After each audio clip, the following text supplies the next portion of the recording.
But this recipe here is kind of kicking it up to that triple heat. So, yeah, triple X with the ghost pirate. All right, hey, now, hey, well, but boy, I got this really good, stinging, burning glow in my mouth, and garlicky, smoky, chili flavors just driving home. We're going to turn back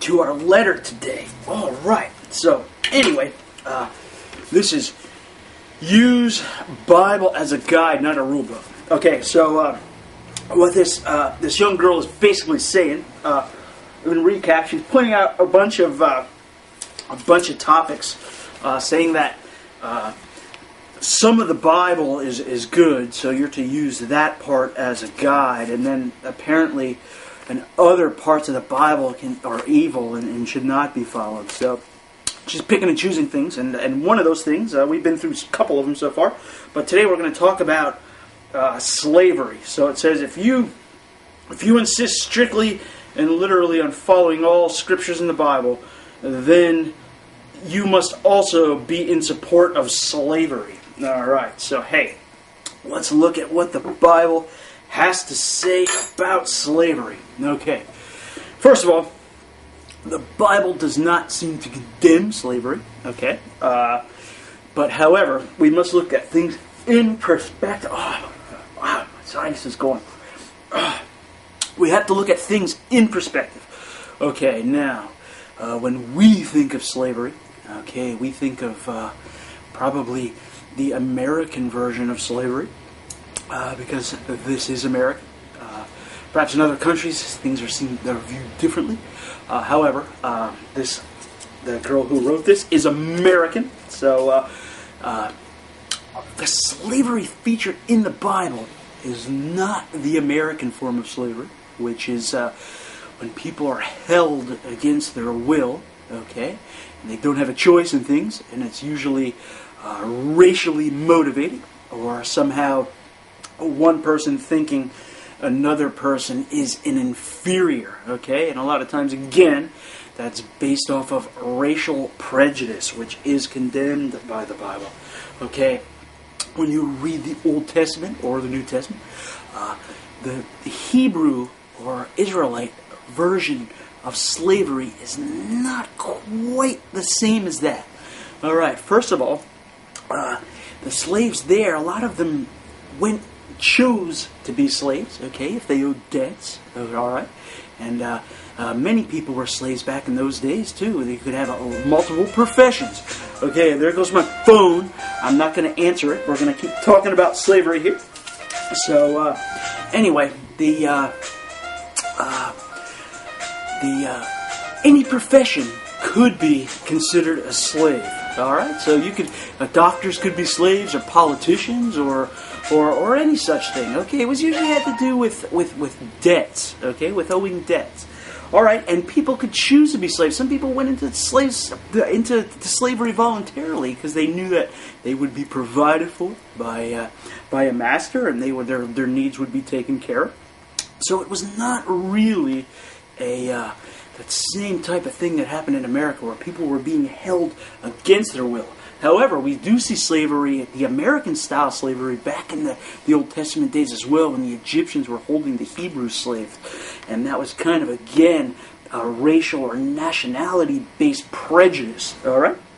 So, in Exodus, all right, which happens to be the book in the Bible where God leads the Israelites out of slavery of Egypt, of the Egyptians.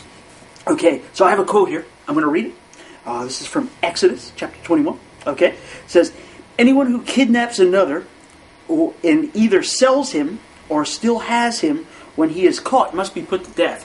So, if you have a situation where people are being taken and made to be slaves against their will, that was punishable by death in the Bible. So there is a big distinction between the slavery that is not condemned in the Bible, which would be, again, a choice people make in order to pay off debts or to be provided for, and the American or the form of slavery where people are taken against their will due to prejudice. Okay, now there is another type of slavery addressed in the Bible. That is the man's slavery to sin.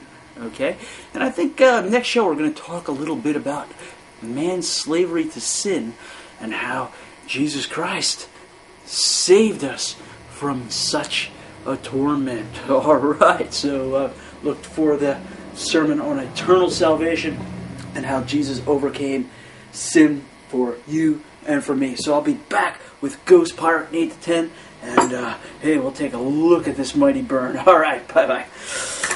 All right, welcome back to Taste Panel for Chilliners. We are here again with Ghost Pirate. All right, this is a sauce from Lancaster Brewing Company once more, and Chef Russ at work again with this one.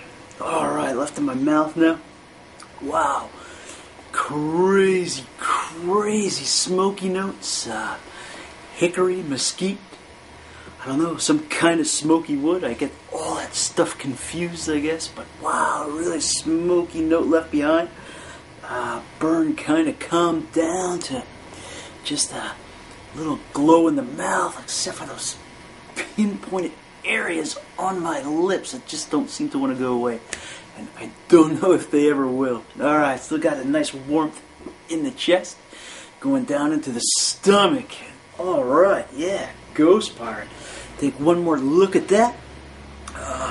Share some things in common with the Ghost Dog of the first season, so check that one out as well. But this one here has a little more concentrated flavors, a little bit better balance, and I think a lot more heat going on with this one. So, hey Russ, this one here I think is the better of the two smoked jalapeño sauces, though I did enjoy both of them. All right, guys. So hey, in addition to our Ghost Pirate sauce, we did have that sermon on slavery, and I'm sure, yeah, some pirates in the past were responsible for some kidnapping and slave trading. So everything fits together and more thematically than you thought, huh? So all right. So hey, we're gonna be back next show with another sermon, and till then, yeah, read your Bibles, pray, and God bless. All right.